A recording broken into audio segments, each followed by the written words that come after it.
This is Stacy Lynne.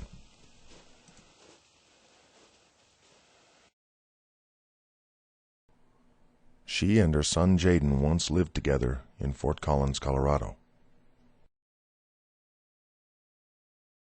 Stacy is an investigative journalist, speaker, and lecturer. For years, she has been exposing local government corruption in her county and state.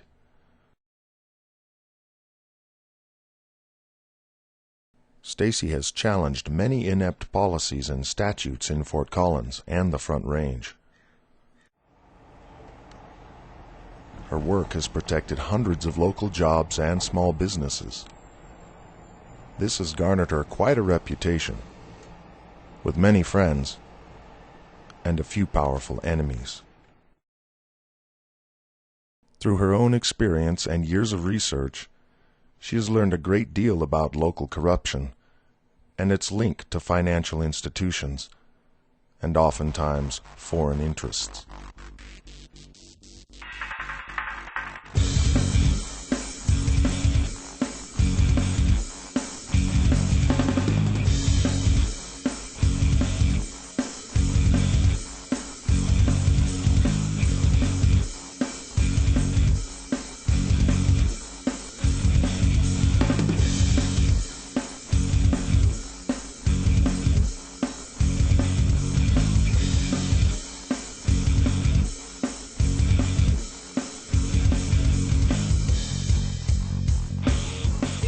About 2 years ago, the city of Fort Collins attempted to take control of 2 private trash companies. They were not going to compensate these trash businesses for the loss of their customers. They were just going to take their businesses from them. They did that in a 2-part process. The first was through an ordinance where they required these private businesses to reveal their proprietary information, how they actually ran their businesses, including customer databases, operating plans. All of that type of information they required these private businesses to turn over to the city. If they refused to turn that information over, then they were not licensed to have a business in Fort Collins. The second part of their plan was to take 6,600 customers from these private businesses and force them into what they called a pilot project. And those 6,600 customers would be forced to pay the city for trash services, and they would no longer have a choice of who they had for their trash hauler.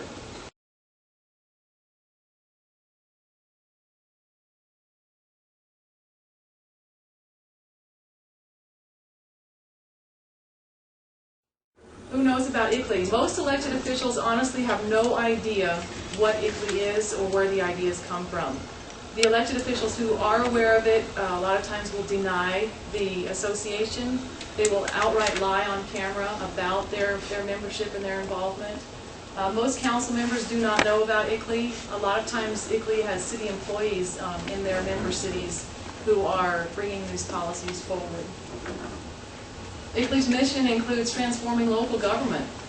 One of the ways they do that is by operating through city employees and subverting the elected official process. They do that through climate action plans that give them the authority to override elected officials' authority. They put amazing amounts of pressure on council members and mayors and city managers to adopt these foreign policies.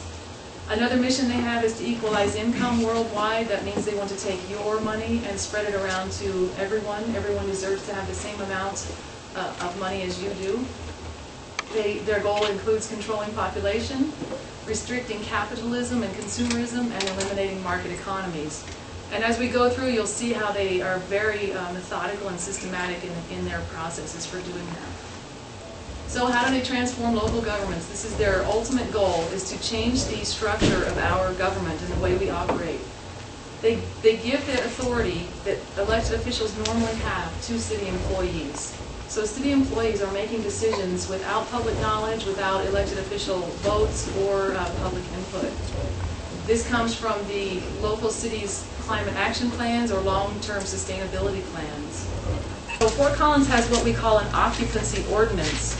They are limiting and restricting the amount of people who can live in your house. For example, if I wanted to host a missionary family over the summer, I would have to get a permit through the city of Fort Collins. I would have to ask permission to have guests stay in my house for an extended period of time. If I didn't get a permit and was approved for permit, the fine is $1,000 per day. And the city of Fort Collins is proud to say that they have fined a person $12,000 for violating that occupancy ordinance. So, how is it getting into real estate?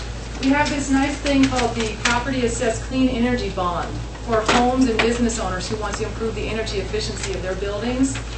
However, Fannie and Freddie have amazingly declined to participate in this program because what comes with this money is an automatic lien that is held by the federal government, which most people don't know. They're taking this energy efficiency money, improving their homes in a way they believe is going to save them money, but the federal government slaps a lien on your house immediately. Transportation for America, TIDES, SEIU, ACORN, CWA, they're all working together. They're very powerful.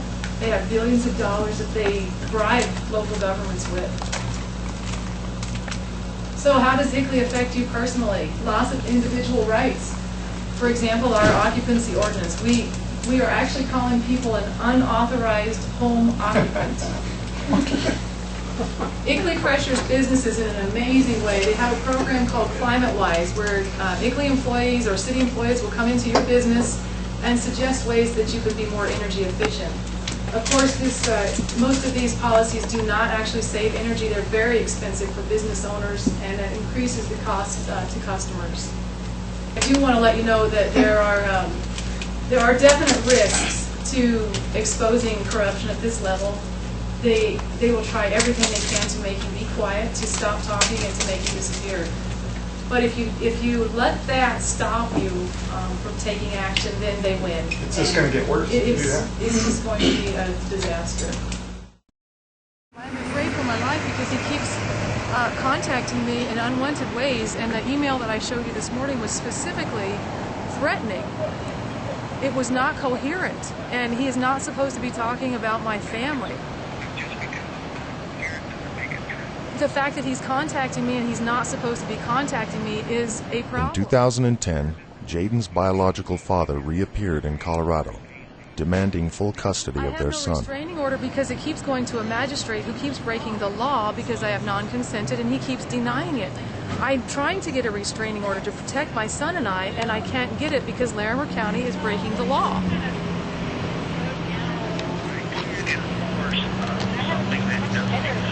We can't enforce a non-restraining order if the courts feel there is no justification for the restraining order.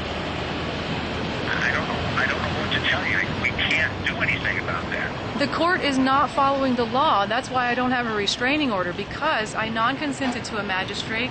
They gave me to a magistrate anyway. That's the first violation of the law. And so you say I need a restraining order to protect myself and to take action, but the court will not give me one. Do you see the position I'm in? No. But it also, the court must believe that you're not a threat and that there is no threat towards you. That's why they're not giving you a restraining order. No, that's not why they're not giving me the restraining order. They're not giving me a restraining order because if they give me to a judge, then they admit that their whole system is going to collapse. Stacy fills out a common form which allows a person to choose whether their case will be overseen by a judge or by a magistrate. The Larimer County Court unfoundedly denies Stacy's legal request for her case to be heard before a judge, as that would force them to follow civil law. Attorney, or file whatever you'd like in the courts. Here's his ruling, and this is why he denied that. Actually, can we go see? A magistrate is not bound by such lawful restrictions. Thank you. Denied by a magistrate that I had non-consented to. Is that criminal? Determined to fight for her child and believing the father has no legal ground, she gives up her work to focus entirely on saving Jaden in the very system she has been exposing. Stacy, can you fill us in on some of the morning's events? Yes, we started off at the sheriff's office. The sheriff was in meetings all day. He had actually probably heard that we were coming and decided not to show up. We came to the Justice Center to meet with the district attorney, and we're a quiet group, very peaceful, And as we were waiting to meet with somebody in the district attorney's office, the secretaries actually ran away from the window. And then a few minutes later, we had 7 uniformed officers come in the room. We've talked to the undersheriff today, and no one wants to acknowledge this form.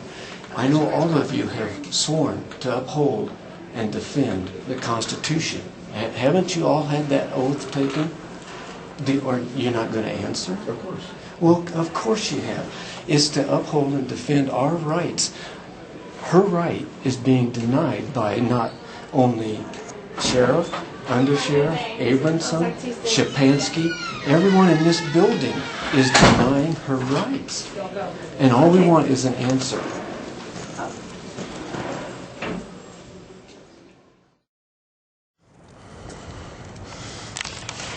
Today is Wednesday, December 21st, 2011. I am standing in front of the Larimer County Justice Center in Fort Collins, Colorado. I am Stacy Lynne. My son is Jaden.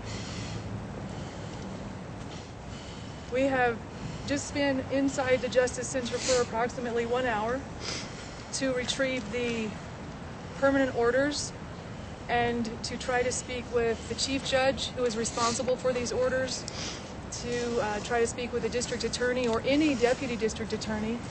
Nobody was willing to meet with us. We went in peacefully. My son has never been alone with the perpetrator in 8 years. My son is afraid for his life. I am afraid for my life and my son's life. The perpetrator has threatened to kill us, both of my son and myself.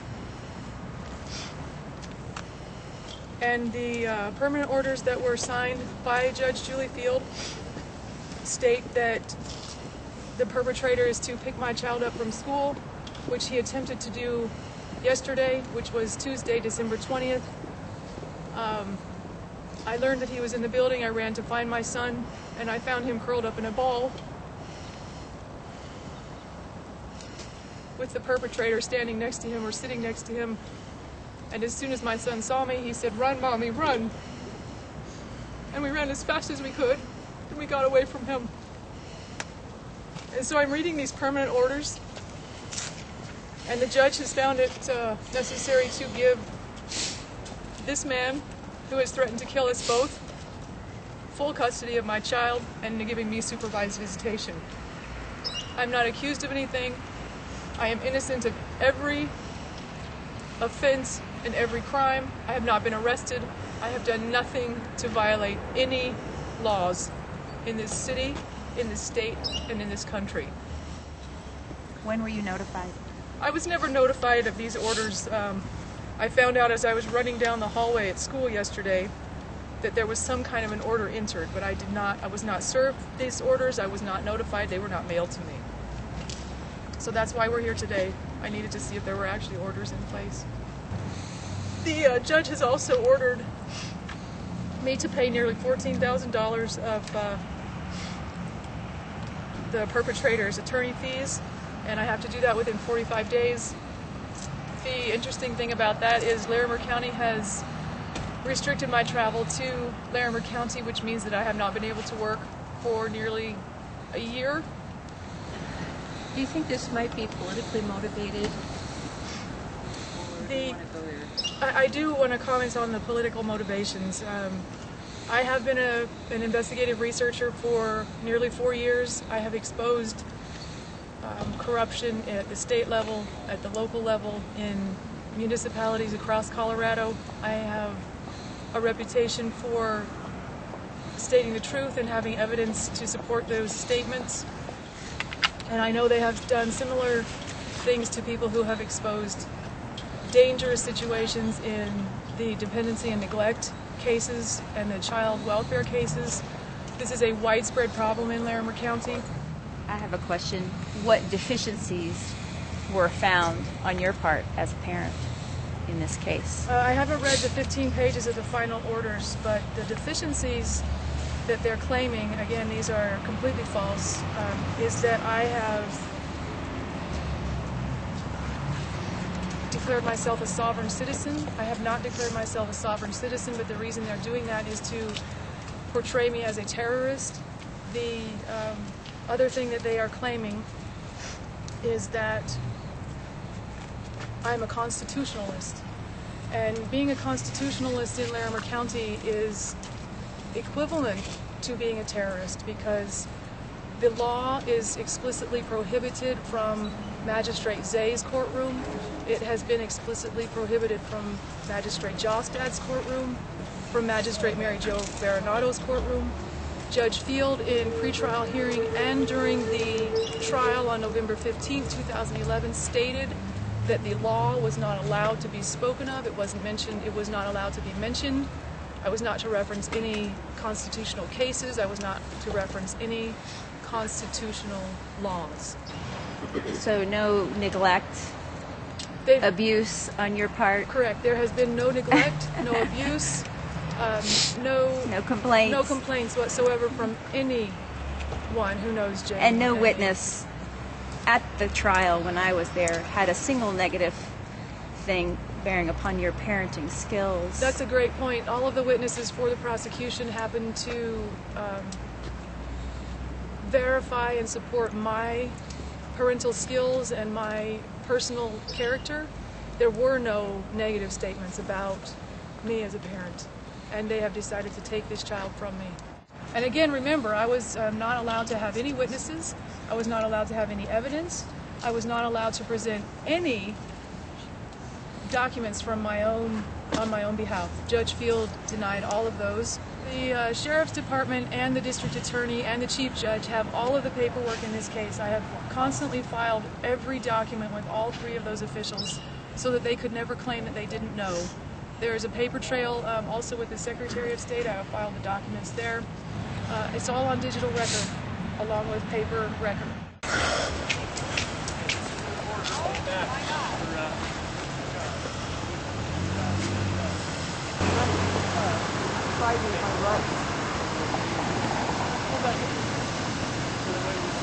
Would you please step out of the roadway? Do what I'm asking you to do. Step out of the roadway. She can't even pull back in the parking spot. Folks, step out of the roadway right now. No, ma'am. I just got this. You need to read it, and you produce your son. Ma'am, please read it, produce your son. You're facing criminal charges. You will be facing criminal charges if you do not produce your son. I am not going to argue with you. I'm asking for the procedure for all this happening. The procedure is this: you're going to have an opportunity to read this. You're going to produce your child to the sheriff's office by noon. Unless you end up getting an injunction or something that's going to squash this. At this point, at noon, the child needs to be brought to the sheriff's office. This says immediately, and therefore, so you're saying that you are refusing to do this. I'm not saying anything. Are you saying you're refusing to do this? I'm not saying anything. I haven't read the papers. Right. I'm giving you an opportunity to read it and come down to the sheriff's office at noon. That Sergeant Van Hook for the Larimer County Sheriff's Office is demanding that I give my child to a person who has threatened to kill that child.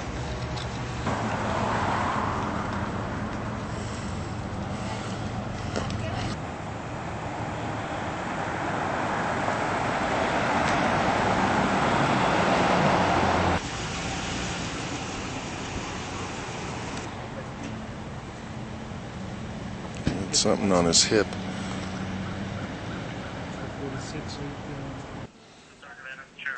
Hi, I was just letting you know I'm trying to type an emergency injunction as fast as I can, and so that's what I'm doing right now. I need you to know what I'm doing so that you don't think I'm trying to avoid anything.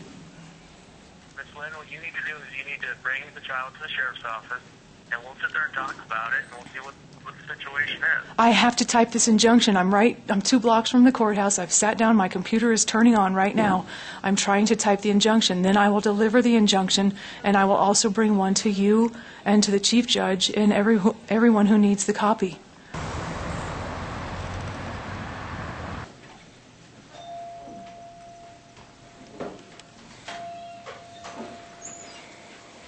Stacy, you're under arrest. I have a warrant for your arrest. You're under arrest. With the Court of Appeals. You're under arrest. Put the phone down now. For what? I have a warrant for your arrest. Put the phone down now. See it, please? May we see the warrant, please? At the jail, you Can can. I see the warrant? I think you're supposed to serve it Cooperate before we with me come. now. I will. Stand up. I just Put your hands behind your back. The injunction is filed.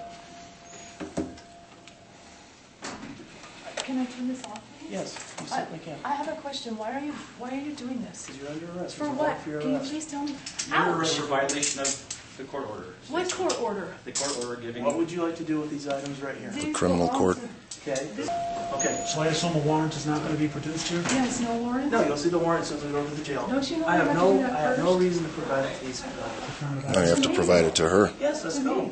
You should have provided here. Ahead of time. You're on actually private property right now, and you guys are not following the law.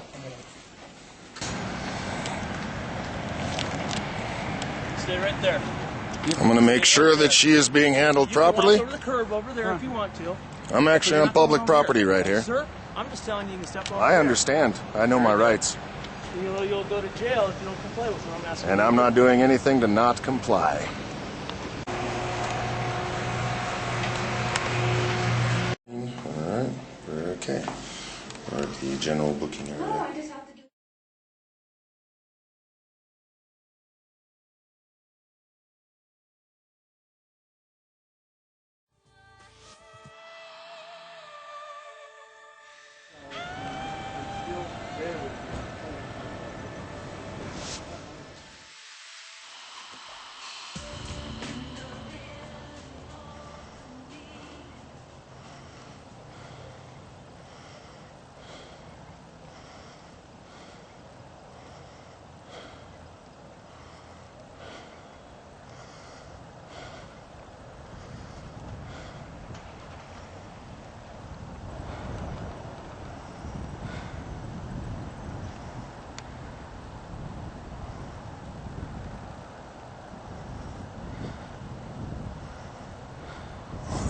Unreal.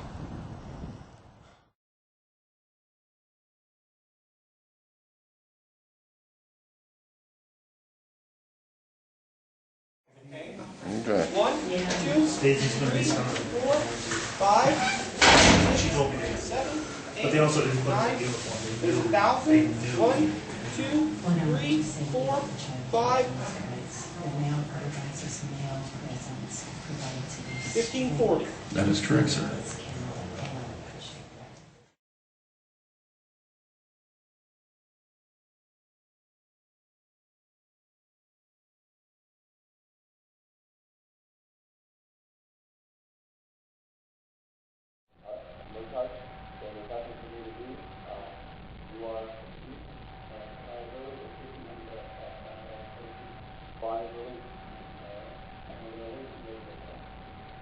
Typically what happens is one gets released mail back to her, as I understand it, from the registry report. You can check with them.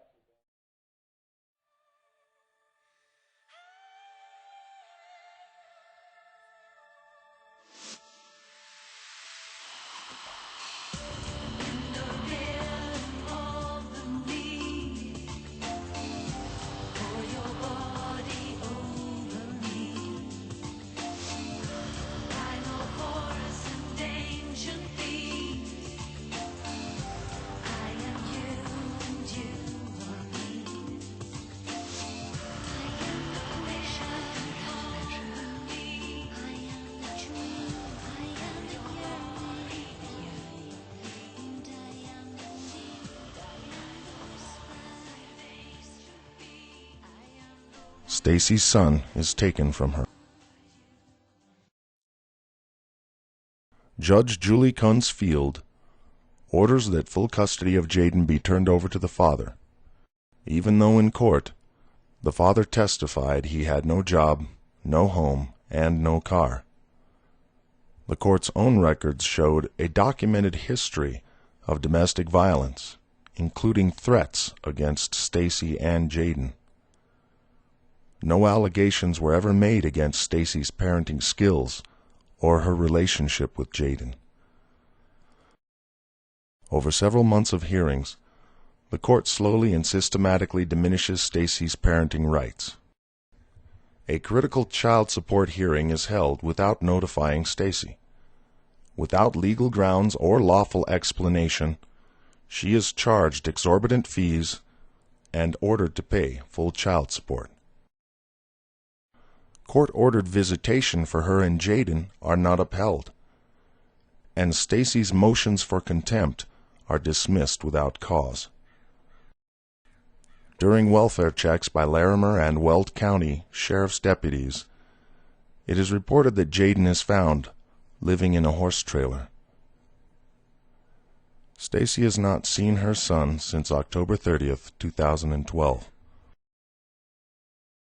We found some magnetized boxes on the bottom of her car. There's 3 units. There's a small unit here that looks like a GPS antenna. It comes with Streets and Trips, Microsoft. It's real similar. And this looks like the brain box. It's got coax cable going in it, antenna connection, and a power connection. And this looks like maybe a battery. On May 3rd, 2012, a tracking device is discovered on Stacy's vehicle. I'm guessing this is the power pack that runs it. And so now we're going to pull it out from under the car and we're going to read the data on it with the model number. The magnets are pretty strong.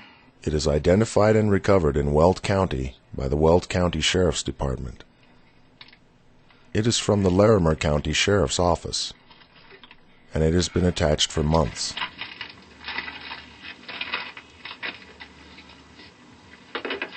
This disturbing discovery makes state and national news. Okay, here's the model number. I'm going to read it so we have an audio also.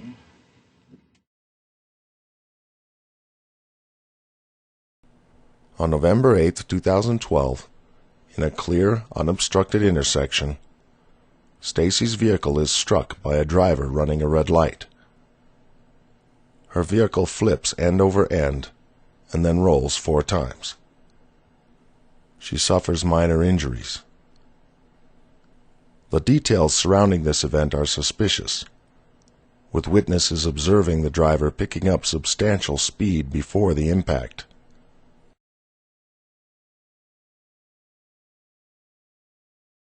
The accident was very traumatic, but though she was set back, her resolve was unshakable.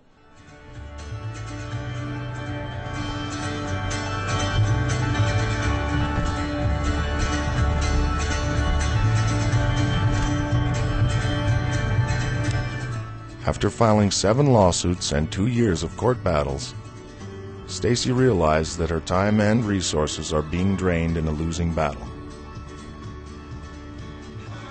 She believes this is the real purpose behind the taking of her child, and that during this time, the Fort Collins Power Elite have made great strides in meeting the agenda of the UN and foreign financial interests. With very little money and resources, she spends much of 2013 in the Ralph L. Carr Law Library of the Colorado Supreme Court. During this time, she begins to investigate a Larimer County case of another individual who appears to have fallen to the same corrupt court system that took her son. Where this devastating fire happened. He told the jury the defendant was knowingly setting a 20,000-foot bonfire with residents sleeping only 32 feet away. He concentrated on a $4,000 watch owned by the defendant found at the fire scene, and also talked. The man's name is Benjamin David Gilmore. As if to hide injuries for days after the fire. Now the defense has answered those questions, saying that Gilmore hurt his hands in a fire incident before this blaze broke out. The defense is up now. They've got an hour. The defense also said that Gilmore did not have a motive, but prosecutors say that is not true. We have a man who got a little obsessed with this Occupy movement, got excited, wanted to be a part of it, was a leader in that, and with that he took it to the extreme. Stacy attended the second trial and observed what appeared to be exculpatory evidence withheld from the jury by the district attorney. Travesty. This is miscarriage of justice. How can you work in that profession and not practice what you preach and make sure? I think the decision had been made to blame Mr. Gilmore. Fort Collins, Colorado. In the early morning of October 24, 2011, a 4-level apartment building under construction on the northern end of town catches fire and is engulfed in flames.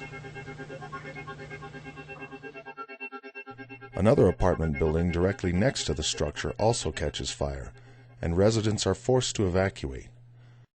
Several members of the public come forward volunteering information of individuals at the Occupy Assembly claiming responsibility for the fire. Detectives locate one man, Gerardo Clutter Salazar, and he is taken in for questioning. The detective reports that Salazar is vague and contradicts himself several times. Then, of his own volition, admits to throwing Molotov cocktails during a past riot, and states that he may have told witnesses that he firebombed the building while drunk. At this time, an arson dog alerts detectives to the presence of accelerants on his clothes, shoes, and other belongings. These items are collected as evidence to be analyzed. Clutter is bought new clothes and boots, and then allowed to leave District 1 substation. He is listed as the #1 suspect. He told them he didn't light the fire, even though other people said he did, and even though he admitted telling other people he did and was going to. But that didn't matter. The fact that he said he didn't do it was enough to put him on a bus out of town, and that's what the detectives did. His first trial early in 2012 resulted in a hung jury. Unsatisfied, the Fort Collins District Attorney's Office makes the decision and retries Benjamin David Gilmore. You know, I'm not surprised it turned out the way it did, because that's the way they wanted it to turn out. So I wasn't allowed to present my case and, address things that came up in court even, So if a guy like me can be convicted like this because of spin, by masters of spin, they spin it any way they want to make you look guilty. If I'm not safe, no one is. The jury never saw the interrogation video of the man witnesses report admitted to starting the fire. Mrs. Salazar, that's your last name? Okay. When did you get to Fort Collins? Okay, you've been here for a while. How did you get here? I got a ride from Boulder. I was trying to get work. The reason given was he was questioned while intoxicated.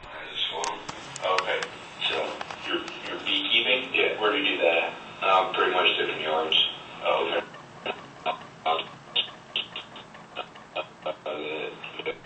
The man in the video is not drunk.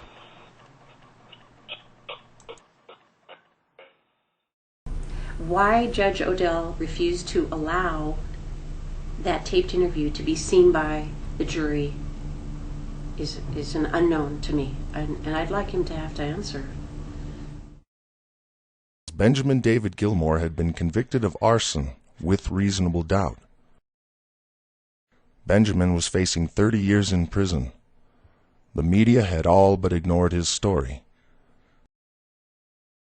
Stacy dug deep into case research and created the documentary to bring attention to Benjamin's story. The Lyric Cinema Cafe in Fort Collins showed the film the entire week before Ben's sentencing. Gilmore took his obsession with the Occupy Fort Collins movement too far. They also pointed to a key piece of evidence, a Rolex watch found in the debris that belonged to Gilmore. The defense says Gilmore lost that watch and says... With a packed courtroom spilling into the hall, Benjamin David Gilmore was sentenced to 8 years for a crime he clearly did not commit. If I'm meant to go to jail and prison, then that's where I'm meant to go, and I will do it, I will go and do whatever the Lord commands me to do. So, hopefully it's not that. Hopefully it's spending more time with my family and my son.